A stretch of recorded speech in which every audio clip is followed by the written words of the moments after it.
ሰላም ሰላም ውድ ተማሪዎች እንደምን ቆያችሁ? የዛሬው እንግዲህ ሞዴል ፈተና ነው ይዤላችሁ የቀረብኩት የ2015 በኢትዮጵያን አቆጣጠር በፈረንጆቹ ጃንዋሪ 2023 ግሪጎሪያን ካላንደር የተዘጋጀውን የመጀመሪያ መንፈቅ ዓመት የሞዴል ጥያቄ ይዤላችሁ ቀርብ ያለው። እነዚህን ጥያቄዎች እንግዲህ 30ውንም በዚህ ቪዲዮ ላይ እንሰራለን። አብራችሁኝ እንድትቆዩ ጋብዛለሁ። ላይክ በማድረግ ጀምሩ። ሁልጊዜ እንግዲህ የሞዴል ጥያቄ እንደዚህ የሚኒስትሪ ጥያቄዎች ፈተና ውስጥ ከመግባታችሁ በፊት ማድረግ የሚጠብቅባችሁ ምንድን ነው? የመጀመሪያው ነገር ትክክለኛነትን ከፍጥነት ጋር አጣጥማችሁ መሄድ መርሳት የለባችሁም። ስለዚህ ሰዓት ይዛችሁ ለአንድ ጥያቄ 2 ደቂቃ እንደሚሰጥ አውቃችሁ እያንዳንዱን በጥንቃቄና በፍጥነት በትክክለኛ መስራት መቻል አለባችሁ። ለዛ እንዲረዳችሁ ነው እንግዲህ ከወዲሁ ዝግጅት እንድታደርጉ ጥያቄ እየሰራን ያለ ነው። ስለዚህ እንጀምር። ከሚከተሉት ቁጥሮች መካከል ተጋማሽ የሆነው የትኛው ነው ይለናል። የመጀመሪያው ጥያቄ የተጋማሽነት ጥያቄ ነው የጠየቀን። ስለዚህ ከነዚህ ቁጥሮች ውስጥ ተጋማሽ ማለት ያለ ቀሪ ለሁለት እኩል ቦታ መካፈል የሚችል ማለት ነው አይደለ? ስለዚህ ሁልጊዜም ተጋማሽ ስንል መርሳት የሌለብን ወይም ማስታወስ ያለብን ምንድን ነው? ተጋማሽ በምንልበት ሰዓት ላይ የአንድ ቤት ሆሄው በ0 ወይ በ2 ወይ በ4 ወይ በ6 ወይ በ8 ማለቅ አለበት ማለት ነው። የአንድ ቤት ሆሄው የተሰጠን ቁጥር የአንድ ቤት ሆሄውን እናይና በዚህ ካለቀ ተጋማሽ ነው እንላለን ማለት ነው። ለምሳሌ 771 አለን። የአንድ ቤት ሆሄው ስንት ነው? 1። ስለዚህ እዚህ ውስጥ የለም፣ ይሄ አይጋመስም ማለት ነው። ለ123 አለ 3 ኢተጋማሽ ናት። ሐመርሃ 7 ኢተጋማሽ 6 ሆናለች ማለት ነው። ስለዚህ አንደኛውን ጥያቄ 30 ሰከንድ በማይሞላ ሰከንድ ውስጥ ጨረስን አይደል? ስለዚህ ከበድ ለሚሉን ደግሞ በዛ ያለ ደቂቃ እንድንሰጥ ቶሎ እንደዚህ እያደረግን መስራት መቻል አለብን ማለት ነው። ሁለተኛው ጥያቄ ምን ይላል? ኩዌስችን ነምበር 2 ኦኬ። ከሚከተሉት ቁጥሮች ውስጥ ለ7 ተካፋይ የሆነው የትኛው ነው አለን። ለ7 ተካፋይ የሆነው እንግዲህ ይህንን በሁለት መንገድ መስራት ትችላላችሁ። አንደኛ ዳይሬክት ቁጥሩ የተሰጠንን ቁጥር ለ7 አካፍለን ያለ ቀሪ የሚካፈለው ምላሽ ይሆናል። ነገር ግን የተማራችሁትን ደግሞ ማስታወስ መቻል አለባችሁ። በቀላል መንገድ የምትሰሩት እንዴት ነው? የተጋማሽነት ህጎችን እንድታስታውሱ ነው ይህ ጥያቄ የተጠየቀው። እንግዲህ የ7 የተጋማሽነት ህግን ስናስታውስ 2 ነገሮች ማስታወስ አለብን። አንደኛው ባለ 2 ዲጂት ወይም ባለ 2 ሆሄ ቁጥር ከሆኑ እንዴት ነው ለ7 የምናካፍለው ብለናል። ለምሳሌ ባለ 2 ሆሄ ለምሳሌ አንድ ቁጥር እንውሰድ 25 ብለን እንውሰድ። ይሄ ባለ 2 ሆሄ ቁጥር ነው። 25 ለ7 ይካፈላል ወይ ብንባል ምን እናደርጋለን? ለ7 ተጋማሽ እንደሆነ የምናረጋግጠው ባለ 2 ዲጂት ከሆነ ምንድነው የአንድ ቤቱን ትተን የ10 ቤቷን እቺ አንድ ቤት እቺ 10 ቤት አይደል? የ10 ቤቷን ምን እናደርጋለን? በ3 እናባዛለን። ያ ማለት እኩል ይሆናል እቺ 10 ቤቷ 2 ናት ሲባዛ በስንት? በ3። ከዛስ ሲደመር የአንድ ቤቷ 5 እኩል ይሆናል 2 ሲባዛ 3 6 6 ሲደመር 5 11 ሆነ ማለት ነው። ስለዚህ እቺ የመጣችልን ቁጥር ለ7 ይካፈላል ወይ ብለን እናያለን። አይካፈልም አይደል ይሄ ቁጥር። ስለዚህ ምን እንላለን? 25 ለ7 አይካፈልም ብለን እናስቀምጣለን ማለት ነው። ይሄ ባለ 2 ሆሄ ቁጥር ሲሆን ነው። ባለ 3 በሚሆንበት ሰዓት ላይ ደግሞ ህጉ ከዚህ ይለያል። ምንድነው የምናደርገው? የአንድ ቤትና የ10 ቤቱን ትተን እነዚህን ሁለቱን ትተን በሶስተኛ ወይም በየመቶ ቤቷን ምን እናደርጋለን? በ2 እናባዛለን ማለት ነው። እቺን 6ን በ2 እናባዛለን። ስለዚህ 6 ሲባዛ በ2 እናደርግና ይሄ ቦታቸውን ሳይቀያየሩ እንዳለ መደመር ማለት ነው። ሲደመር ምን 53 እኩል ይሆናል 6 ሲደመር 2 12 12 ሲደመር 53 65 ይመጣል ማለት ነው። 65 ይህንን እናረጋግጣለን። ለ7 ይካፈላል ወይ? 65 ለ7 አይካፈልም አይደለ? አትሊስት 63 ቢሆን ኖሮ ይካፈል ነበር። 63 ቢሆን ስንት ጊዜ ይካፈላል? 9 ጊዜ ይካፈል ነበር። ስለዚህ 9 ቀሪ 2 ይኖረዋል ማለት ነው። ይሄ 9 ቀሪ 2 ይኖራል። ስለዚህ ይሄ ቁጥር አይካፈልም ማለት ነው። ለላይም ልክ እንደዛው ነው የምንሰራው። የአንድና የ10 ቤቱን እንተውና የመቶና የሺህ ቤቱን በ2 እናበዛለን። ስለዚህ 14 ሲባዛ በ2 ሲደመር አድርገን ይሄን 23ን ቀጥታ አምጥተን እዚህ እናስቀምጣለን ማለት ነው። ይሄ ስንት ይመጣል? 14 ሲባዛ በ2 28 28 ሲደመር 23 51 ይመጣል ማለት ነው። 51ን እናረጋግጣለን። 51 ለ7 ይካፈላል ወይ ብዬ ሳረጋግጥ አይካፈልም። ለ7 አይካፈልም። ይሄ 7 ነጥብ ምናምን ይመጣል። ስለዚህ ቀሪ ያለው ማለት ነው። ይሄም አይካፈልም። ላይካፈልም ሐመርኋን አረጋግጣለሁ። ሐመርኋ ስንት ነው?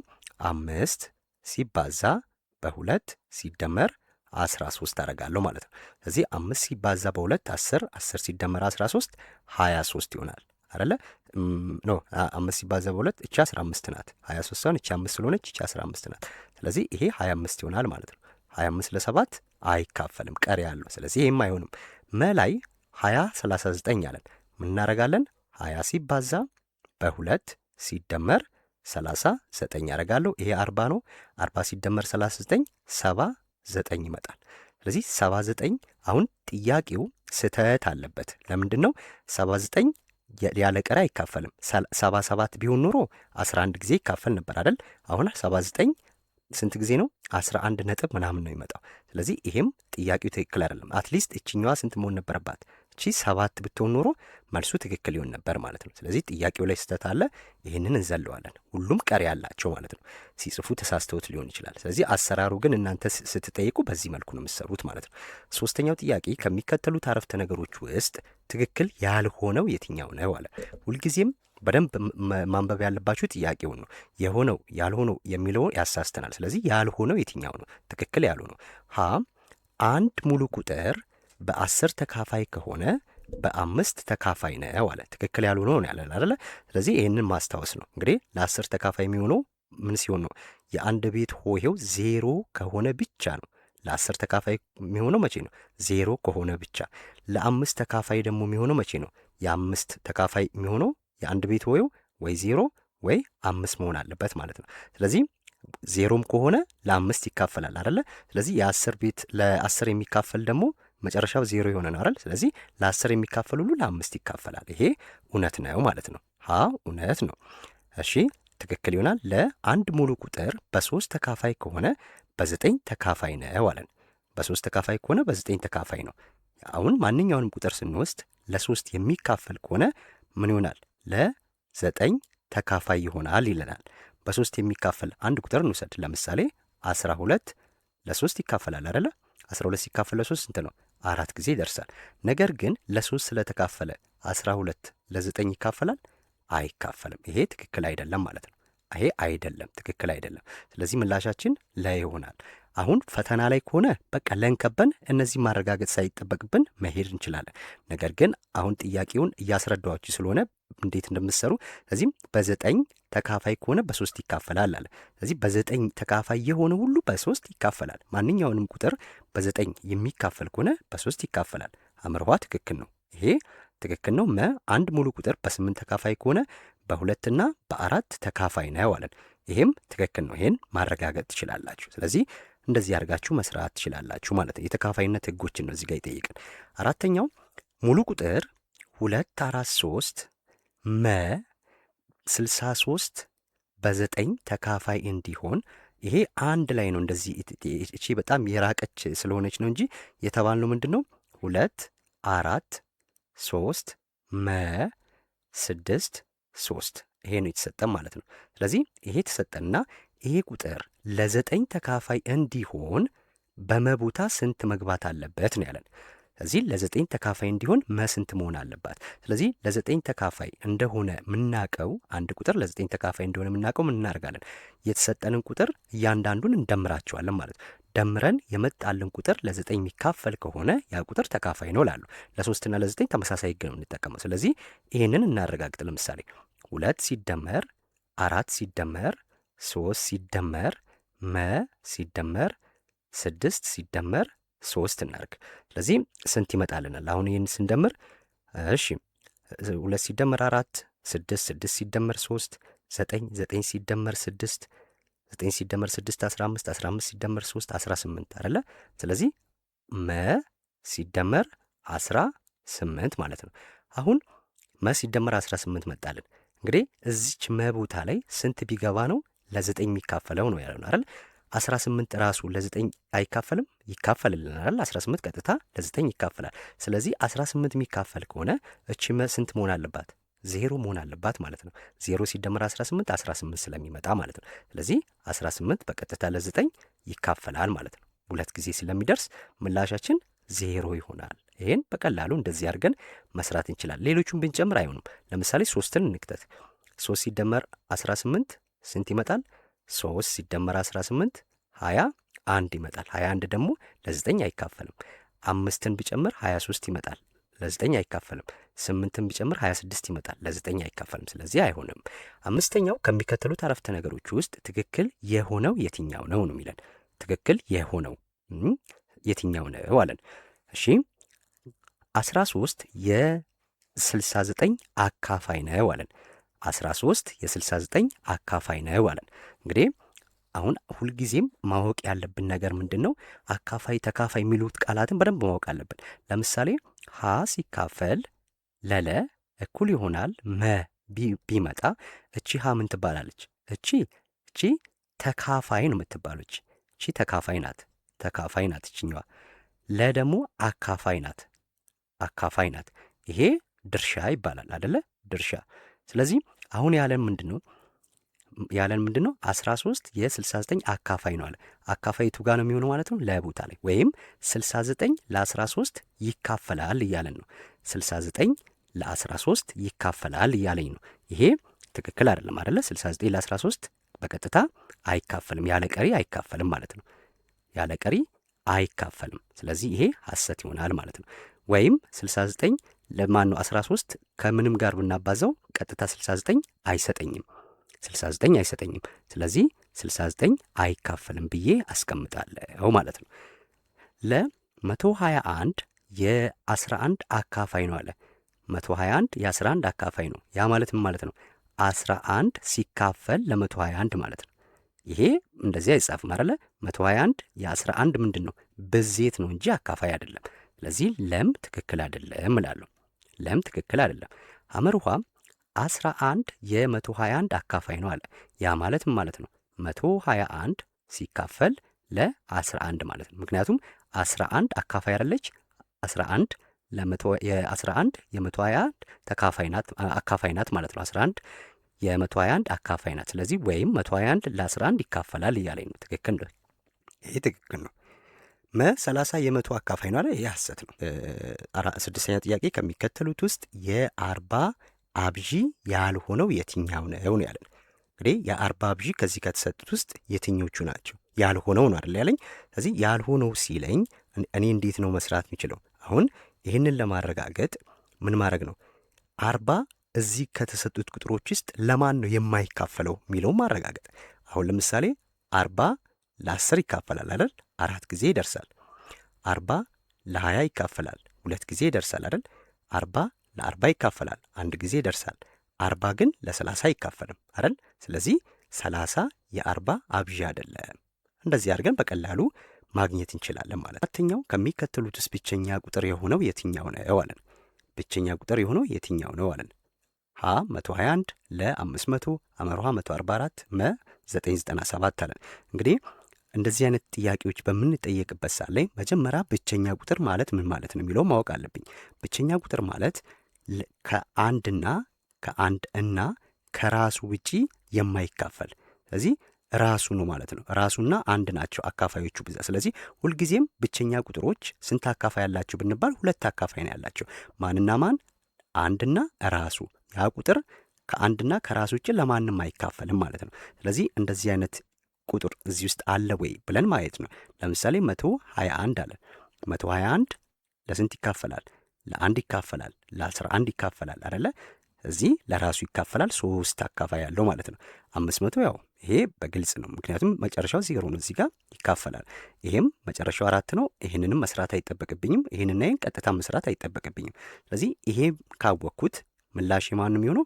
መ ነው የሚሆነው ማለት ነው። 997። ስምንተኛው ከሚከተሉት ውስጥ 648 በብቸኛ ትንትን መልክ ሲገለጽ የሚያሳየው የትኛው ነው አለ። በምን? በብቸኛ ትንትን ሲገለጽ። አሁን ይህንንም ለመስራት 2 መንገዶች እንጠቀማለን። አንደኛው ይህንን በአብዢ ዛፍ መጠቀም፣ ይሄ በብቸኛ ትንትን በአብዢ ዛፍ ሰርተን ማስቀመጥ እንችላለን። አንድ። ሁለተኛው ደግሞ እዚህ ጋር የተሰጡን ቁጥር ስናባዛ 648 የሚሰጠኝን ቁጥር ፈልጋለሁ ማለት ነው። 648ን የሚሰጠኝ ለምሳሌ አሁን በአንዱ እንጠቀም። ይህን ሃን በማባዛት ላረጋግጥ። 3 በ2 ርቢ ማለት ስንት ነው? ይሄ 9 ማለት ነው አይደለ? 9 ማለት ነው። ሲባዛ 4 3 ጊዜ ማለት ይሄ ደግሞ 68 ነው። 4 በ3 ርቢ ማለት 4 ሲባዛ 4 ማለት ነው አይደለ? ይሄ 64 ይሆናል። 64። ስለዚህ እነዚህን ሁለቱን ቁጥሮች በማባዛበት ሰዓት ላይ ስንት መስጠት አለበት? 648። 648 ካልሰጠኝ አይሆንም ማለት ነው አይደል? ስለዚህ 9 ሲባዛ 64 ይሄ 576 ይመጣል ማለት ነው። ይሄ ትክክል አይደለም። እንደዚህ እያደረግን መስራት እንችላለን። ለላይ ለን በዚሁ መንገድ መስራት እችላለሁ። አሁን በሰራሁት መንገድ ለምሳሌ 2 ርቢ 4 ማለት 16 ነው። 16 ሲባዛ 3 ርቢ 4 ማለት ደግሞ 81 ማለት ነው። 81 ማለት ነው። ስለዚህ 81 ሲባዛ በ16 ስንት ይመጣል? 81 ሲባዛ በ16 1296 ነው ይመጣው። ይሄም አይደለም። እዚህ ሐመር ውሃ ላይ ሞክራለሁ ማለት ነው። ይሄ 2 ርቢ 3 ማለት 8 ነው አይደለ? 3 ርቢ 4 ማለት 81 ነው። 8 ሲባዛ 81 648 ይመጣል። 648 ይመጣል ማለት ነው። ስለዚህ ይሄንን እንደዚህ እያረኩ መሄድ ነው። ካልሆነ አሁን ይሄ አንደኛው መንገድ ነው። የትኛው ይቀለኛል የሚለውን እናንተ ማወቅ አለባችሁ። ነገር ግን በአብጂ ዛፍ ስጠቀም እንዴት ይመጣል? 648 ማለት 648 648ም ከዛም እንደማደርገው ለትንሿ ብቸኛ ቁጥር ማካፈል አይደለ? በሁለት ባካፈል ስንት ይሆናል? 324 ይመጣል ማለት ነው። ስለዚህ 324 አሁንም ለሁለት ይካፈላል አይደል? በሁለት ይካፈላል ስንት ይመጣል? 162 ይመጣል። 162 ይመጣል። ይሄም በሁለት ይካፈላል አይደል? በሁለት ስንት ይመጣል? 81 ይመጣል። አሁን 81 ለሁለት አይሄድም። ስለዚህ ለሶስት ነው የሚካፈለው ማለት ነው። ለሶስት ስንት ይመጣል?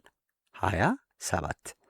አሁንም 27 በ3 9 9 በ3 3 3 በ3 1። ስለዚህ ርቢዎቹን አያለሁ 1 2 3 2 ስንት ተራብታለች? 3 ሲባዛ 3 ደግሞ 1 2 3 4 3 በስንት ጊዜ? 4 ጊዜ። ስለዚህ 2 ርቢ 3 ሲባዛ 3 ርቢ 4 2 ርቢ 3 ሲባዛ 3 ርቢ 4 ሐመር ውሃ ምላሽ ይሆናል። እንደዚህ እያደረግን በሁለቱም መንገድ ማረጋገጥ እንችላለን ማለት ነው። ዘጠነኛው ከሚከተሉት ውስጥ የ12 18 እና የ24 ትጋአ ትልቁ የጋራ አካፋይ ስንት ነው አለ። የእነዚህ የሶስቱ ትልቁ የጋራ አካፋይ ስንት ነው? አሁን ይህንንም ለመስራት ሊቀለኝ የሚችለው ብዙ ጊዜ በዚህ በአብዢ ዛፍ መጠቀም ይቀላል። ለምሳሌ ይህንን በአብዢ ዛፍ ብሰራ እንዴት ይመጣል? 12 በሁለት ስንት ይሆናል? 6 አይደል? በሁለት 3 በ3 1 ይሆናል ማለት። ስለዚህ ይሄ ሲጻፍ ስንት ነው? 2 ርቢ 2 ሲባዛ 3 ሆነ ማለት ነው። 18ንም ልክ እንደዚህ እሰራዋለሁ። 18 በ2 9 ሆነ አይደል? ስለዚህ 18 በ3 3 ሆነ፣ በ3 1 ሆነ። ይሄ ስንት ነው? 2 ሲባዛ 3 ርቢ 2 ሆነ። ይሄ መጨረሻው 24 ነው። 24 በ2 12 በ2 6 በ2 3 በ3 1። ስለዚህ ይሄ 2 ርቢ 3 ሲባዛ 3 ሆነ ማለት ነው። አሁን ቁጥሮቹ እነዚህ ናቸው። በርቢ ስናስቀምጥ እንደዚህ ይሆናሉ። ስለዚህ ትጋአ ስፈልግ ምንድን ነው ማድረገው? ሁልጊዜም የጋራ የሆኑትን ቼክ አደርጋለሁ። የጋራ የሆኑት ከዚህ ውስጥ 2 እዚህ አለ፣ 2 እዚህ አለ፣ 2 እዚህ አለ። ስለዚህ ርቢያቸውስ ስል ትንሹን ርቢ ነው የምወስደው ማለት ነው። ትንሹን ርቢ ነው የምወስደው። ይሄ 2 ርቢ እዚህ ጋር 2 ርቢ 2 ነው። እዚህ ጋር 2 ርቢ 1 ነው። እዚህ ጋር 2 ርቢ 3 ነው። ስለዚህ የምወስደው ማንን ነው? 2 ርቢ 1 ሁለትን ብቻ ወስዳለሁ ማለት ነው። 2 ሲባዛ እዚህ 3 አለ፣ እዚህም 3 አለ፣ እዚህም 3 አለ። እዚህ ጋርና እዚህ ጋር 3 ርቢ 1 ነው። እዚህ ጋር 3 ርቢ 2 ነው። ስለዚህ የምወስደው ማንን ነው? 3ን ብቻ ማለት ነው። ስለዚህ ይሄ ስንት ይሆናል? 6 ይሆናል። ምላሼ 6 ይሆናል ማለት ነው። ይሄ በዚህ መስራት እችላለሁ። በቀላሉ እንደዚህ እያረኩ መስራት እችላለሁ ማለት ነው። እሺ ኦኬ። ሌላኛው ኦኬ 10ኛው ከሚከተሉት ውስጥ የ12 የ16 እና የ20 አሁን ደግሞ ትጋብ ነው የጠየቅኩት ማለት ነው። ያ ማለት ትልቁ የጋራ ብዜት ነው የጠየቅኩት። አሁንም ትልቁ የጋራ አካፋይ ስፈልግ ምን አረኩኝ? በአብዢ ዛፍ ሰራው። በዚሁ መንገድ በቀላሉ ይሄንን መስራት እችላለሁ ማለት ነው። ስለዚህ አሁንም ምን አረጋለሁ? የ12 የ16 እና 20ን በአብዢ ዛፍ ማስቀመጥ። የ12ን ይኸው እዚህ ጋር ሰርተናል አይደለ? 12 ማለት 2 ርቢ 2 ሲባዛ 3 ማለት ነው። የ16ን ስሰራ ደግሞ ምን ይሆናል? 16 ማለት 16 በ2 ስንት? 8 በ2 4 በ2 2 በ2 1። ይሄ ስንት ሆነ? 2 ርቢ 4 ሆነ። 2 ርቢ 4። ስለዚህ ይሄ 2 ርቢ 4 ነው። በቃ እንዲህ ብቻ ነው የሚመጣው ማለት ነው። እዚህ መጨረሻ ላይ 20። ስለዚህ የ20ን ደግሞ ስሰራ በ2 10 በ2 5 በ5 1 ስንት መጣ? 2 ርቢ 2 ሲባዛ 5 ሆነ ማለት ነው። ስለዚህ እነማን ናቸው ያሉት እዚህ ጋር? አሁን በደንብ መለየት ያለባችሁ ትግአ ላይ የሰራሁት መንገድ አይደለም እዚህ ጋር የምጠቀመው። ትግአ ላይ የጋራ የሆኑትን ብቻ ወስጄ በትንሹ ርቢ ነው ያባዛሁት። እዚህ ጋር ግን የጋራ የሆኑትን አያለው። ከጋራ ውስጥ ትልቅ ርቢ ያላቸውን ወስዳለሁ። ከዛ ደግሞ የጋራ ያልሆነውንም ጨምሬ ነው የምወስደው ማለት ነው። ስለዚህ እዚህ ጋር ለምሳሌ የ12 በርቢ ሲቀመጥ 2 ርቢ 2 ሲባዛ 3 ነበር አይደለ? ስለዚህ እዚህ ጋር 2 ርቢ 2 ነው ያለኝ። እዚህ ጋር 2 ርቢ 4 ነው። እዚህ ጋር 2 ርቢ 2 ነው። ስለዚህ ማንን ነው የምወስደው? 2 ርቢ 4ን ወስዳለሁ። ስለዚህ ሁለቶችን ወሰድኩ ማለት ነው። ከዛ በኋላ እዚች ጋር 3 አለች። እዚህ ጋር 3 የለም። እዚህ ጋርም 3 የለም አይደለ? ስለዚህ ወስደዋለሁ 3ን ራሱን 3ን ወሰድኩኝ። ከዛ ማቀረ እዚህ ጋር 2 ወስዷል። 2 ወስዳ 5 ብቻዋን ቀርታለች ሲባዛ 5 ትጋብ ስፈልግ እንደዚህ ነው የሚሰራው ማለት ነው። ስለዚህ 2 ርቢ 4 ማለት 16 ማለት ነው።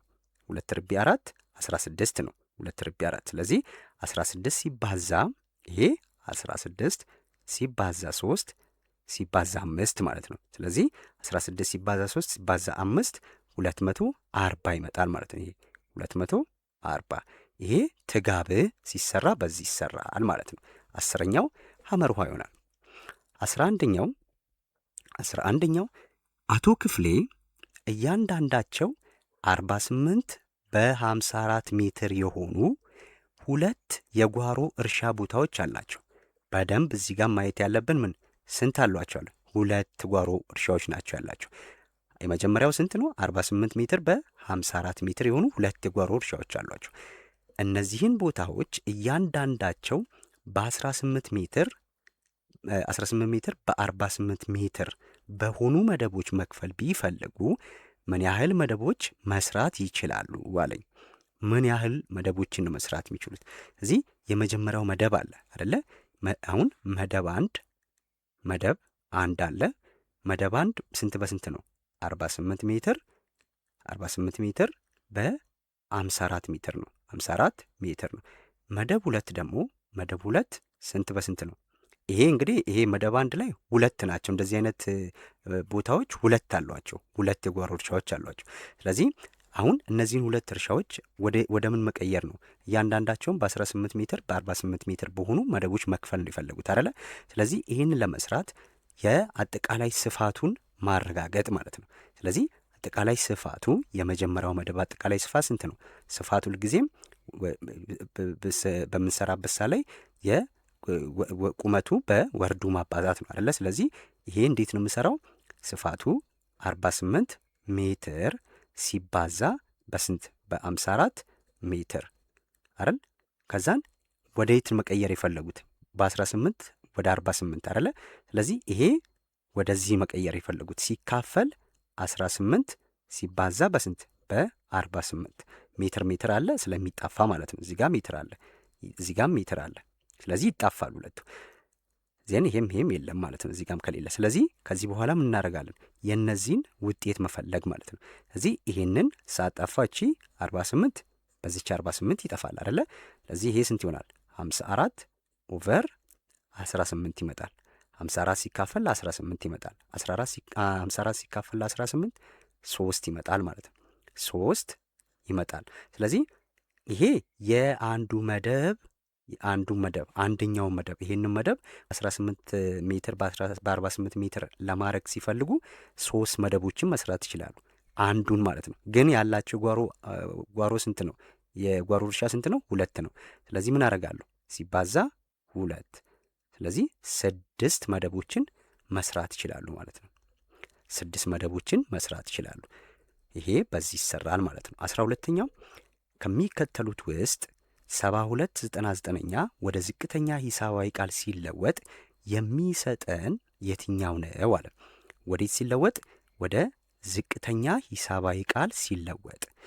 እሺ አሁን ይህንን ለመስራት አንድ እያቃለልን መሄድ እንችላለን። ነገር ግን ይህንን ለማቃለል በቀላሉ እንደዚህ እያደረግን አይደለም እንሄደው። ምን መፈለግ አለብን? የጋራ አካፋዮቻቸውን መፈለግ አለብን። ስለዚህ የ72ና የ99ን የጋራ አካፋይ ማግኘት አለብኝ። የጋራ አካፋይ ደግሞ ለማግኘት በቀላሉ በአብዢ ዛፍ መስራት እችላለሁ ማለት ነው። ስለዚህ የ72 አብዢ ዛፍ ስጠቀም በሁለት ስንት ይሆናል? 36 በሁለት 18 በሁለት 9 በሶስት 3 ሆነ በሶስት 1። ስለዚህ ይሄ 2 ርቢ 1 2 3 2 ርቢ 3 ሲባዛ 3 ርቢ 2 ሆነ ማለት ነው። እንዲሁም የ99ንም መፈለግ 99 በስንት ይካፈላል? በ3 አይደለ? በ3 33 ሆነ። አሁንም በ3 ስንት ሆነ? በ3 11 ሆነ። ኦኬ 11 ሆነ። አዎ ስለዚህ ከዚህ በኋላ ይሄ በ11 ነው የሚሄደው አንድ ጊዜ ሆነ። ስለዚህ ስንት ሆነ? 3 ርቢ 2 ሲባዛ 11። ስለዚህ አሁን የጋራ አካፋይ ነው ፈልገው። ትልቁ የጋራ አካፋያቸው ስንት ነው? ከዛን እዚህ ጋር የጋራ አካፋይ ማንን ነው የምወስደው? እዚህ ጋር ስንት አለ? 2 ርቢ 3 ነው። እዚች ጋር 2 አለ። የጋራ 2 የለም ማለት ነው። እዚህ ጋር 2 አለ፣ እዚህ የለም አይደል? የጋራ አይደለም ይሄ። እዚህ ጋር ደግሞ 3 አለ፣ እዚህ ጋርም 3 አለ። 3 ርቢ 2 3 ርቢ 2 አይደል? ስለዚህ ማንን ነው የምወስደው? 3 ርቢ 2። እዚህ ጋር 11 አለ፣ እዚህ ጋር የለም። ስለዚህ ተዋዋሉ። እዚህ የጋራ አካፋያቸው ማን ነው? 9 ማለት ነው። ስለዚህ ከዚህ በኋላ ቀጥታ 72ን 72 ሲካፈል ለ9 ኦቨር 99 ሲካፈል ለ9 ያደርጋለሁ ማለት ነው። 72 ሲካፈል ለ9 8 ጊዜ ይመጣል። 99 ሲካፈል ለ9 11 ጊዜ ይመጣል። ስለዚህ ይሄ 8 11ኛ ይሆናል ማለት ነው። እሺ ስለዚህ እንደዚህ ያደርጋችሁ ነው የምትሰሩት። የሚካፈል ከሆነና እዚች ጋር ያለችው ተተንታኝ ቁጥር ከሆነች ወይም በቀላሉ የምትካፈል ከሆነች ከላይ ካለው ጋራ በሱ ወደ ዝቅተኛ የሰባይ ቃል መቀየር እችላለሁ። ግን ካልሆነ ግን በዚህ መልኩ መቀየር እችላለሁ ማለት ነው። 13 ከሚከተሉት ውስጥ ህገኛ ክፍልፋይ የሆነው የቱ ነው አለ። ስለዚህ ስለ ክፍልፋይ አይነቶች አይተናል። ስለዚህ ህገኛ ነው ያለን። ሁልጊዜም ህገኛ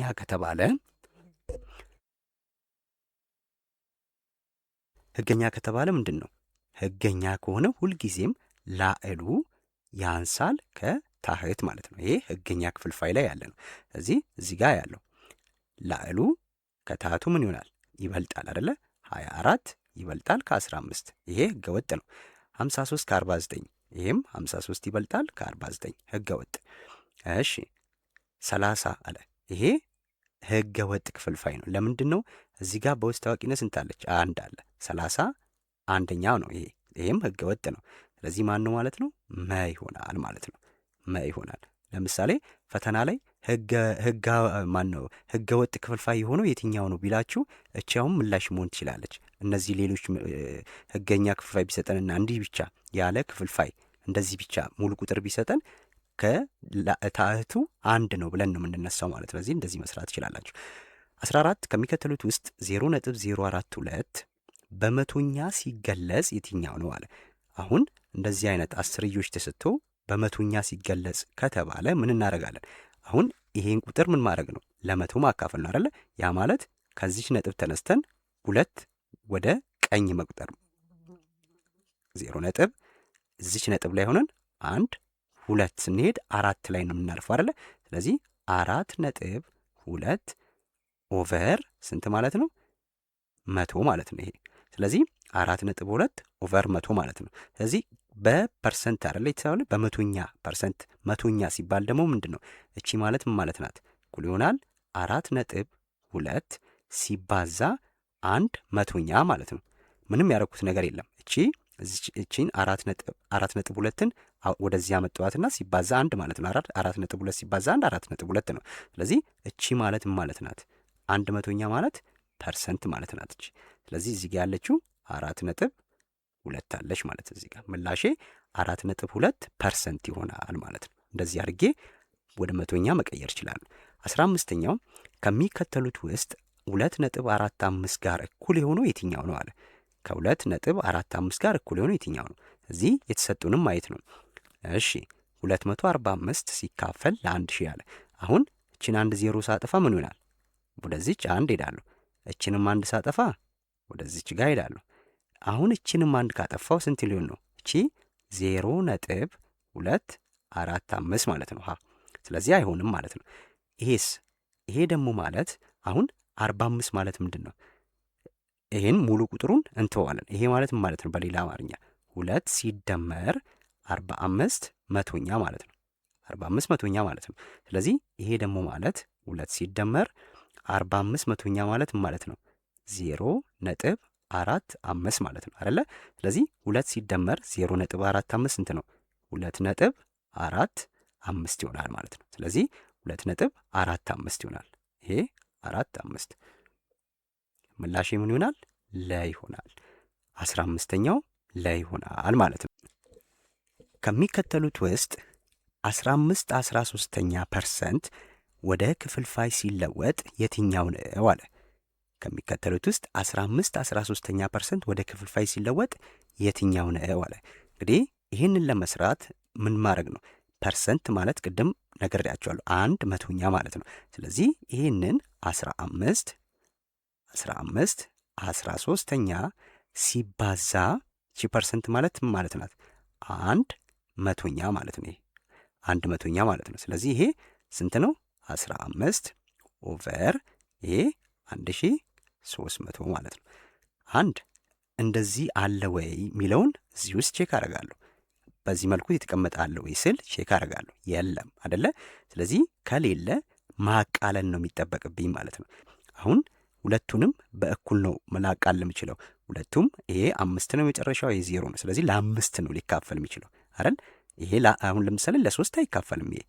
ይሄ ለ3 ይካፈላል። ይሄ ለ3 አይካፈልም። ለምን? ስንደምራቸው ስንት ነው? 1 ሲደመር 3 4። 4 ለ3 አይካፈልም። ስለዚህ ሊካፈል የሚችለው ለ5 ነው። ይሄ በ5 ስንት ይመጣል? በ5 3 ይመጣል ማለት ነው። 1300 ለ5 ሲካፈል 260 ይመጣል። ስለዚህ ምላሼ ለ ይሆናል። 17ኛው አበበ ከተሰጡት 10 ጥያቄዎቹ ውስጥ 7ቱን በትክክል ቢመልስ በትክክል የመለሰው በመቶኛ ሲሰላ ስንት ነው አለ። ይሄ ጥያቄ ምንድን ነው? 10 ጥያቄ ነበረ። ከ10ሩ 7 መለሰ። ስለዚህ በመቶኛ ምን ያህሉን መልሷል ነው ጥያቄው። ስለዚህ ይህንን ለመስራት ምንድነው ማድረገው? ስንት ነው የመለሰው? 7 አይደለ? 7 ጥያቄ መለሰ። ከስንት ጥያቄ? ከ10 ጥያቄ። አያችሁ? ከዛን 7 10ኛ ሲባዛ ወደ ምንድን ነው ቀይሮ ያለው? ወደ ፐርሰንት ነው አይደለ? ወደ ፐርሰንት ነው ቀይሮ ያለው። ስለዚህ ሲባዛ በመቶ ማድረግ ነው። ይሄ 7 10ኛ ሲባዛ በመቶ ይሄ ማለት ነው። ስለዚህ አበበ ከ10ሩ ጥያቄ 7ቱን መለሰ። ወደ መቶኛ ቀይሩ ስንባል ሲባዛ በመቶ አደርጋለሁ። ከዚህ በኋላ እቺ 0 በዚህ 0 ስጠፋ 7 ሲባዛ 10 70% ይሆናል ማለት ነው። 70% ይሆናል። ይሄ 17ኛው ለ ይሆናል ማለት ነው። እሺ 18ኛው ከሚከተሉት ውስጥ ትክክል የሆነው የትኛው ነው? ትክክል የሆነው የትኛው ነው አለ። ስለዚህ እንደዚህ በሚሰጠን ሰዓት ላይ በቀላሉ እንዴት ነው የምንሰራው? ሁልጊዜም ሁለት ቁጥሮች ከሆኑ እንደዚህ የተሰጡን ያ ማለት ለምሳሌ ሀ ሲካፈል ለ የስ ግሬተር ዛንም ሌዛንም ሊሆን ይችላል። ለምሳሌ ይበልጣል ከሐመር ውሃ ኦቨር መ ተብሎ ከተሰጠን አሁን ይሄ ነገር ትክክል ነው ትክክል አይደለም የሚለውን ለማረጋገጥ ምንድነው የምናደርገው? ክሪስ ክሮስ ማድረግ ነው። ሃን ከመጋር እናባዛለን፣ ለን ከሐመር ውሃ ጋር እናባዛለን። ስለዚህ አሁን ይሄ ሀ ሲካፈለለ ይበልጣል የምንለው መቼ ነው? ሀ ከመጋር አባዝቼ ከበለጠ ብቻ ነው ማለት ነው። ሃን ከመጋር አባዝቼ ከበለጠ ብቻ ነው ይሄ ሀ ሲካፈለለ ይበልጣል ምለው። በዚህ መሰረት 7 12ኛ ይበልጣል 11 15ኛ አለ። 7 12ኛ ይበልጣል 11 15ኛ። ይሄውን ትክክል ነው ትክክል አይደለም ለማለት ማወቅ መቻል አለብኝ። ምኑን? በአሁኑ ህግ ሰርቼ ማረጋገጥ መቻል። ስለዚህ ምን ላርግ? ክሪስ ክሮስ ላርገው። ይሄንን ክሪስ ክሮስ ማለት ምን ማለት ነው? 7ን ከ15 ጋር አባዛ። 7 ሲባዛ በ15 ስንት ነው? 7 ሲባዛ በ15 35 105 ማለት ነው። ስለዚህ ይሄንን ለመስራት ሃን ለመስራት ምን አደርጋለሁ? 7 ሲባዛ ክሪስ ክሮስ ማለት ማባዛት ነው አይደል? 7 ሲባዛ በ15 ይበልጣል 11 ሲባዛ በ12 2። ስለዚህ 7 ሲባዛ 15 ስንት ነው? 105 ይበልጣል። 11 ሲባዛ 12 132 ማለት ነው። 105 ከ132 ይበልጣል? አይበልጥም። ስለዚህ ይሄ ነገር 7 12ኛ ከ11 15ኛ አይበልጥም። እዚህ ይሄ ሐሰት ነው ማለት ነው። ሐሰት ነው። ለላይ 7 15ኛ አሁንም ስለዚህ 7 15ኛ ተመሳሳይ ስለሆነ እዚህ ጋር 105 ነው ያለኝ ማለት ነው። ይበልጣል ብሎኛል። ከስንት? ከ14 ማን ነው? ከ14 15ኛ ይበልጣል ብሎኛል። ስለዚህ ክሪስ ክሮስ ሳረግ 14 በ9 አባዛታለሁ።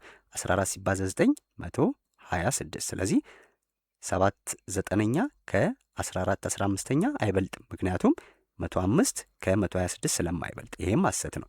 ሐመርኋ ላይ ስመጣ 17 24ኛ አለ። አሁን 17 24ኛ ማባዛት ማለት ነው። ይሄን ክሪስ ክሮስ ሳደረገው 17 ሲባዛ 24 ምን ያንሳል? ከስንት? ከ18 18 ሲባዛ 13 18 ሲባዛ 13 አደርጋለሁ ማለት ነው። 18 ሲባዛ 13 ስንት ነው? 234 ይሄ 234 ይሄ ስንት ነው? እዚህ ጋር 17 24ኛ 408 ነው ያንሳል 234 ይሄ እውነት ነው ውሸት ነው አይደለ? 408 ይበልጣል። ስለዚህ ምላሽ ማን ነው? መ ይሆናል ማለት ነው። ምክንያቱም 5 ሲባዛ 12 5 ሲባዛ 12 ስንት ነው? 60 ነው። እዚች ጋር 60 ያንሳል እስከ ስንት? ከ7 16ኛ ማለት 7 16ኛ 112 ማለት ነው። ስለዚህ ይሄ ትክክል ነው። እንደዚህ አድርጋችሁ መስራት ትችላላችሁ። 19ኛ ጥያቄ ከሚከተሉት ውስጥ ከትንሽ ወደ ትልቅ በቅደም ተከተል የተጻፈው የትኛው ነው አለ። ከስንት ወደ ስንት? ከትንሽ ወደ ትልቅ አለ። ስለዚህ እንደዚህ አይነት ጥያቄ ክፍልፋዮች ተሰጥተውን አወዳድሩ ስንባል ወደ አስርዮሽ መቀየር ይቀለናል ለኛ። ምክንያቱም አንዷን ከቀየርን ተመሳሳይ ቁጥሮች ስለሆኑ በጣም ቀላል ነው ማለት ነው። አሁን 2/5 ሀን ለማወዳደር ለምሳሌ 2/5 ማለት ስንት ነው? 2/5 ማለት 0.4 ማለት ነው። እሺ 5/6 ደግሞ ማለት 0.83 ማለት ነው። ከዛን 2/3 ማለት ስንት ነው? 0.66 በቃ አሁን እችን እየቀያየርን ማስቀመጥ ነው። ምክንያቱም የተለወጠ ቁጥር የለም። ስለዚህ ከስንት ወደ ስንት ነው? ከትንሽ ነው ያለን አይደል? ከትንሽ ወደ ትልቅ ነው ያለን። ስለዚህ ትንሹ ከዚህ ውስጥ ማን ነው? ትንሹ 0.4 ነው። ልክ ነው። 0.4 ማለት ምን ይቀድማል ማለት ነው? 2/5 ፊት ለፊት ይመጣል። 2/5 ከዛ ቀጥሎ ማን ነው? 0.66 አይደል? 0.66 ደግሞ ማለት ማናት? 2/3 2/3 ማለት ነው። ስለዚህ ከዛ በኋላ የሚመጣው ማን ነው? 0.83 0.83 ደግሞ ማለት 5/6 ማለት ነው። 5/6 ከትንሽ ወደ ትልቅ ስላለን 2/5 እንፈልጋለሁ። 2/3 5/6 ሐመርኋ ይሆናል ማለት ነው ምላሽ። ኦኬ ጥያቄ ቁጥር 20 ከሚከተሉት ቁጥሮች መካከል ትልቁ የትኛው ነው አለ። ከዚህ ከተሰጠን ውስጥ ትልቁ የትኛው ነው አለ።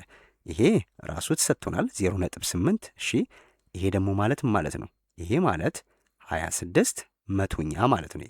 26 መቶኛ ማለት ደግሞ እነዚህን ሁለት ዜሮች ሳጠፋ ሁለት እርምጃ ወደዚህ ሄዳለሁ። ስለዚህ 0.26 ይሆናል። እሺ ይሄን ቅድም ሰርቼዋለሁ አይደለ? 5/6 ማለት 0.83 ብያቸዋለሁ። ይሄ ደግሞ ማለት 826 ሲካፈል ለመቶ ማለት አንዷን ሁለት ዜሮ ሳጠፋ 1 2 8.26 ይሆናል ማለት ነው። ስለዚህ ትልቁ አይደል ያለኝ መ ትልቁ ነው ማለት ነው።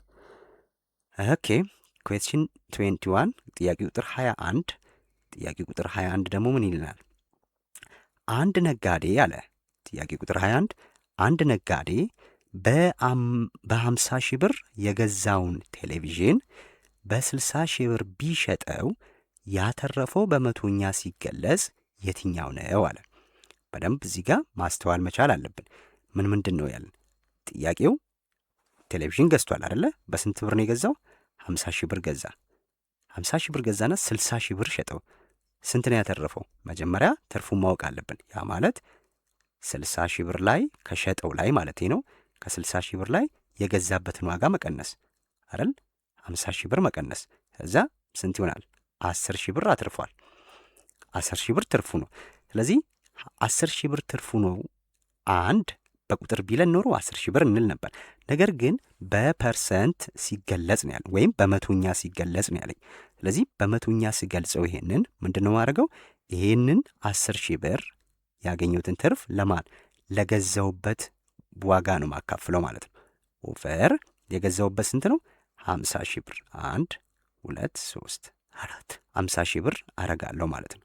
ከዛስ ሲባዛ በስንት? በመቶ ሲባዛ በመቶ ዜን ከዚህ በኋላ ምን ማድረግ ነው? ዜሮዎቹን ማጣፋት። ስንት ዜሮ አለ? 1 2 3 4 ዜሮ አለ። 4 ዜሮ ማለት ይሄ 4ቱ ዜሮ ይሄን 4 ዜሮ ያጠፋል ማለት ነው። ስለዚህ እዚህ ጋር ስንት አለ ነው? ልክ ነው። ስለዚህ መቶ ስንት ይቀራል? 100 ኦቨር እዚች ጋር 5 ይቀራል ማለት ነው። ስለዚህ 100 ለ5 ሲካፈል 20% ምላሼ ሐመር ውሃ ይሆናል። 21ኛው ሐመር ውሃ። ስለዚህ እንዴት አድርገን የሰራ ነው? መጀመሪያ የምናገኘው ምኑን ነው? ትርፉን። 50 ሺህ ብር ገዛ፣ 60 ሺህ ብር ሰጠ። ስንት ብር አተረፈ? 10 ሺህ ብር። ይህንን በፐርሰንት ስገልጸው የትርፉን ለገዛውበት ዋጋ ማካፈል። ትርፉን ለገዛውበት ዋጋ አካፍዬ በፐርሰንት ቀይሩ ስላለኝ፣ በመቶኛ ስላለኝ በመቶ ማባዛት። ስለዚህ 20% ይመጣል ማለት ነው። ኦኬ 22 አንድ ገበሬ ያመረተውን እህል በ25 ሺህ ብር ቢሸጠው እና በ10 ሺህ ብር ገንዘብ በመቶኛ ዘር ቢገዛበት የቀረው ብር በፐርሰንት ስንት ይሆናል አለ። እንግዲህ የሸጠው ስንት ነው? 25 ሺህ ብር ሸጠ አይደለ? 25 ሺህ ብር ሸጠና ከዚህ 25 ሺህ ብር ላይ ምን አደረገ? 10 ሺህ ብሩን ዘር ገዛበት ማለት ነው። 10 ሺህ ብሩን ዘር ገዛበት። እዚህ እጁ ላይ የቀረው ስንት ነው? 15 ሺህ ብር አይደል? እንዴት ነው? 25 ሺህ ብር ሸጠ፣ 3 ዜሮ ሲቀነስ 10 ሺህ ብሩን ዕቃ ገዛበት አይደለ? ዘር ገዛበት ማለት ነው። ስለዚህ እጁ ላይ ስንት ቀረ? 15 ሺህ ብር አይደል?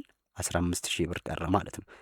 ስለዚህ ሲካፈል አሁን ወደ ፐርሰንት በመቶኛ አይደል ያለኝ? በፐርሰንት ሲገለጽ ከዚህ በኋላ ምን ማድረግ ነው? አሁን ያገኘሁትን ብር ማነው እጄ ላይ ያለውን ብር መጀመሪያ ለሸጥኩበት ዋጋ ማካፈል ነው። ለሸጥኩበት ዋጋ ይሄ ስንት ይሆናል? 25 ሺህ ብር። ከዛስ ሲባዛ አሁንም በመቶ ማለት ነው። ይሄን በመቶ ስቀይር መጨረሻ ላይ ስንት ይመጣል? እሺ እነዚህ 3 ዜሮ በዚህ 3 ዜሮ ይጠፋል። ከዛን እያካፈልኩ ሲሄድ ይሄ ስንት ይመጣል? 1500 ይመጣል። ሲካፈል ለ25 እያቃለልን ብንሄድም የምናገኘው 60 ይሆናል ማለት ነው። ይህን እያቃለላችሁ ይሄድ። ለምሳሌ እዚች ጋር በ3 ማን ነው? በ5 3 አይደል? በ5 5 አይደል? 3 ሲባዛ በመቶ 300 ሲካፈል ለ5 60 ይሆናል ማለት ነው። እንደዚህም መስራት ትችላላችሁ። 22ኛ 23 እሺ እዚህ ጋር ደግሞ ክፍልፋይና አስርዮሽ ነው የተሰጠኝ። ስለዚህ እነዚህን ሁለቱን ለመደመር መጀመሪያ ምኑን ነው ማየው? ምላሼ ነው ያለው። ምላሼ የተቀመጠው ምንድን ነው? በክፍልፋይ ነው አይደለ? ስለዚህ ይህችኛዋን ወደ ክፍልፋይ መቀየር አለብኝ ማለት ነው። ስለዚህ ምን አደርጋለሁ? 3.5 ማለት 35 አስረኛ ነው። አንድ ወደዚህ ስመጣ 35 ሆናለች። ስለዚህ ይህን ለመስራት ምን አደርጋለሁ? 3 ዘጠነኛ ሲደመር 35 አስረኛ ማለት ነው። ይህንን ከመስራቴ በፊት አቃልዬ ማስቀመጥ መቻል አለብኝ። እያባዛው ሲሄድ ትልቅ እንዳይሆንብኝ። ለምሳሌ 3 ዘጠነኛ ማለት ይሄ ይቃለላል አይደል? ሆን ብሎ ነው እዚህ ጋር ያስቀምጠው። ስለዚህ በ3 1 ይሆናል፣ በ3 3 ይሆናል። ይሄ ማለት 1/3 ማለት ነው። ሲደመር ከዛን አሁን ሲደመር ሲሆን ይህንን በዚህ እንደዚህ ክሪስ ክሮስ አድርገን ነው ማጣፋት ማንችለው እንጂ እርስ በርስ እዛው ማጣፋት እንችላለን አይደል? ስለዚህም ለምሳሌ ይሄ 35 በ5 ባጣፋ ስንት ይሆናል? 7 ጊዜ ይሆናል። 10ን በ5 ሳጣፋ 2 ጊዜ ይሆናል። ስለዚህ ይሄ 7 ሁለተኛ ሆነ ማለት ነው። ከዚህ በኋላ ቀላል ነው በቃ ይሄን በክሪስ ክሮስ መስራት። 1 ሲባዛ 2 2 ሲደመር 7 ሲባዛ 3 21 ሲካፈል 3 ሲባዛ 2 6 ይሆናል ማለት ነው። ይሄ ስንት ይሆናል? 23 ስድስተኛ 23 ስድስተኛ ይመጣል ማለት ነው። እሺ 24ኛ ጥያቄ አቶ አለሙ ለልጆቹ 3 ሙሉ 2/3 ኪሎ ግራም ብርቱካን፣ 4.5 ኪሎ ግራም ሐብሐብ፣ 2.4 ኪሎ ግራም ማንጎ ቢገዛ አቶ አለሙ በጠቅላላ አለኝ። ሁልጊዜም በጠቅላላ ከተባለ የተሰጡንን ቁጥሮች ሁሉ መደመር ነው መደመር። ስለዚህ ምንድን ነው የሰጠኝ? 3 ሙሉ 2/3 ሲደመር 4.5 5 ኪሎ ግራም ሲደመር 2.4 እነዚህን ቁጥሮች መደመር ማለት ነው። ስለዚህ እነዚህን ስደምር አንድ እነዚህ ሁለቱ በአስርዮሽ ቁጥር ስለተሰጠኝ እቺን ክፍልፋይ ወደ አስርዮሽ ቁጥር ቀይሬ መደመር 2/3 ማለት ምን ማለት ነው? ሁለትን ለ3 ማካፈል አይደለ? ስለዚህ 2 ለ3 ሲካፈል 0.66 እያለ ነው የሚሄደው። ስለዚህ ይሄ ማለት 3.66 እንደማለት ነው። ሲደመር 4.5 ሲደመር 2.4 እነዚህን ቁጥሮች መደመር ማለት ነው። ስለዚህ እዚሁ ላይ ሲደመር 3.66 ሲደመር 4.5 ስንት ነው? 8.16 ሲደመር 2.4 ሲጨምርበት 10.56 ነው። ይሄ አጠቃላይ 10.56 ይመጣል። እዚህ ይሄንን መቀየር ወደ ስንት? ለምሳሌ ወደ መቶኛ ብቀይረው 1056 ኦቨር ስንት ይሆናል? 100 ይሆናል ማለት ነው። አሁን ይህንን እያቃለልኩ ቢሄድ ስንት ላገኝ? ስለዚህ ስንት ሆነ? 10.56 መጥቶልኛል አይደለ? 10.56 አሁን ይህንን ትቼ 10.56 ሳካፍል ሊሰጠኝ የሚችል የቱ ነው የሚለውን ማየት መቻል አለብኝ። ለምሳሌ 102 ሲካፈል ለ3 ማን ነው? ለ30 ሲሆን ይሄ 3.4 ነው የሚሆነው። እዚህ ላይ 3.4 ይሆናል። ይሄም አይሆንም። 317ን ለ3 ማካፈል ማን ነው? ለ30 ማካፈል ሲካፈል ለ30 ሳረግ 10.5666 እያለ ይሄዳል ማለት ነው። እዚህ ምላሼ እቺ ለትሆናለች። ይህንን ቼክ ማድረግ ትችላላችሁ እናንተ። 317 ሲካፈል ለ3 ለ30 10.5666 እያለ ይሄዳል። ይሄ ለ ነው ማለት ነው። 25ኛው ምን ይለናል? 25 19 ሰባተኛ ሲቀነስ 5.5 አለኝ። ስለዚህ አሁንም ይህንን ለመስራት የተሰጠኝን ምላሽ ያለው በክፍልፋይ ነው የተቀመጠው። ስለዚህ እቺን ወደ ክፍልፋይ መቀየር ማለት ነው። ስቀይራ ስንት ሆናለች? ይሄ 19 ሰባተኛ ሲቀነስ 55 10ኛ ይሆናል። ይሄ አይደለ? ከዚህ በኋላ ክሪስ ክሮስ ማድረግ እችላለሁ። ክሪስ ክሮስ በማድረግበት ሰዓት ላይ 19 ሲባዛ 10 ስንት ይሆናል? 190 ሆነ። ሲቀነስ 55 ሲባዛ በ7 55 ሲባዛ በ7 ይሄ 385 ይመጣል። ሲካፈል 7 ሲባዛ በ10 70 ይሆናል ማለት ነው። እኩል ይሆናል። ከዛን ኔጌቲቭ እንደሚመጣ አውቃለሁ፣ ምክንያቱም እዚህ ጋር ያለው ቁጥር ትንሽ ነው አይደለ? ስለዚህ ይሄ ምላሽ አይሆንም፣ ሌሎቹ ነው ያለው ማለት ነው። እዚህ ከ190 ሲቀነስ 385 ኔጌቲቭ 195 ሰባኛ ይሆናል ማለት ነው። አሁን 195 ሰባኛ እዚህ ውስጥ የለም አይደለ? ስለዚህ መጨረሻው 5 እና 0 ስለሆነ ይሄ ለ5 ይካፈላል፣ ለ5 ይካፈላል። ስለዚህ ይህንን ለ5 በማካፈልበት ሰዓት ላይ 195ን 39 ይመጣል። ኔጌቲቭ 39 ኦቨር 70ን ለ5 አካፍል 14 ይሆናል ማለት ነው። ሀ መላሼ ነው። ኦኬ 26ኛ ጥያቄ ወይዘሮ አልማዝ 7 ሙሉ 1/5 ሜትር ርዝመት ያለው የመጋረጃ ጨርቅ ገዛች። 4.5 ሜትሩን ብታሰፋው የቀረው የጨርቅ ርዝመት ስንት ነው አለ። ስለዚህ ጥያቄው ምንድን ነው? መቀነስ ነው። ያ ማለት 7 ሙሉ 1/5 ሲቀነስ 4.5 ማለት ነው። ላይ የሰራን አይነት ጥያቄ ነው። እዚህ ጋር እዚህ የተሰጠን አሁንም በምንድን ነው? በክፍልፋይ ነው። ስለዚህ እቺን የምቀይረው ማለት ነው። እዚህ ምን ላርግ?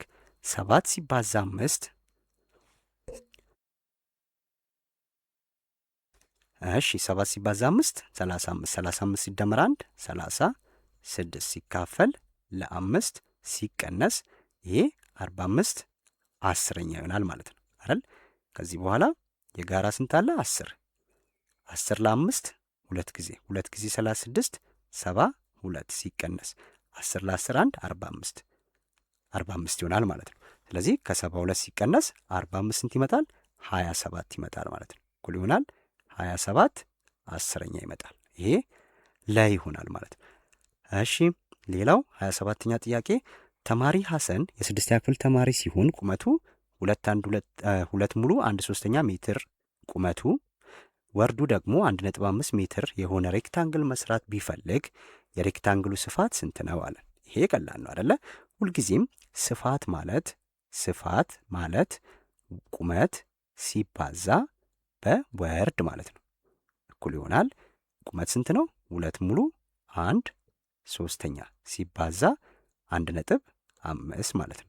ስለዚህ የዚህን ምላሽ ማግኘት ነው። ይሄ ማለት ስንት ነው? 2 ሲባዛ 3 ወደ ክፍልፋይ ስታባዙ ወደ ክፍልፋይ ቀይራችሁ ብታባዙ ነው የሚቀለው። ስለዚህ 2 ሲባዛ 3 6 ሲደመር 1 7 7 ስንተኛ? ሶስተኛ ሲባዛ ይሄ ደግሞ ማለት 15 አስረኛ ማለት ነው። ይሄን ቀጥታ ማባዛት አይደለ? 7 ሲባዛ በ15 ማድረግ 7 ሲባዛ 15 105 ማለት ነው። 105 ሲካፈል ይሄ 30 ማለት ነው። ይሄ ሁለቱም አሁን በ5 በ5 ይሄዳል። በ5 በ5 ይካፈላል። ስንት ይሆናል? ይሄ በ5 ሲካፈል 21 ይሆናል። ሲካፈል ከዛ በኋላ ደግሞ 30 ደግሞ በ5 ሳካፍል ስንት ጊዜ ይሆናል? 6 ጊዜ ይሆናል አይደለ? 6 ጊዜ ይሆናል ማለት ነው። እሺ ድጋሚ ይሄ በስንት ይሄዳል? በ3 ይሄዳል። በ3 ስንት?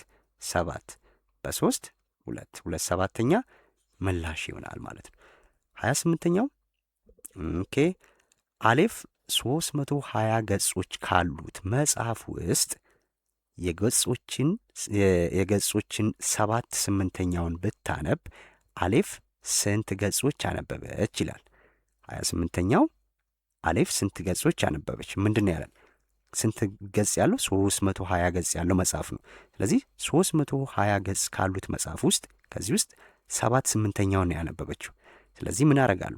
320 ያሉት ገጽ መጽሐፍ ነው ሲባዛ ስንት? 7/8ኛ ማድረግ ነው ቀጥታ። ስለዚህ ይሄ እያቀለልኩ ቢሄድ ለምሳሌ በ2 4 ይሆናል። በ2 160 ይሆናል አይደል? በ2 በ2 50 80 ይሆናል። በ2 1 በ2 40 ይሆናል አይደል? ስለዚህ 40 ሲባዛ 7 ስንት ይሆናል? 280 ይሆናል ማለት ነው። 280 ገጽ ያለው መጽሐፍ አነበበች። ስለዚህ 280 ይሆናል። ይሄ በዚህ መስራት ይቻላል። እሺ 29ኛው 3 ሙሉ 2/3 ሲካፈል 2.5 አለ። ይህንንም በእችኛዋን በአስረኛ ቁጥሩን ወደ ክፍልፋይ መቀየር። እዚህ ቀጥታ ማባዛት። መጀመሪያ ምን አደርጋለሁ?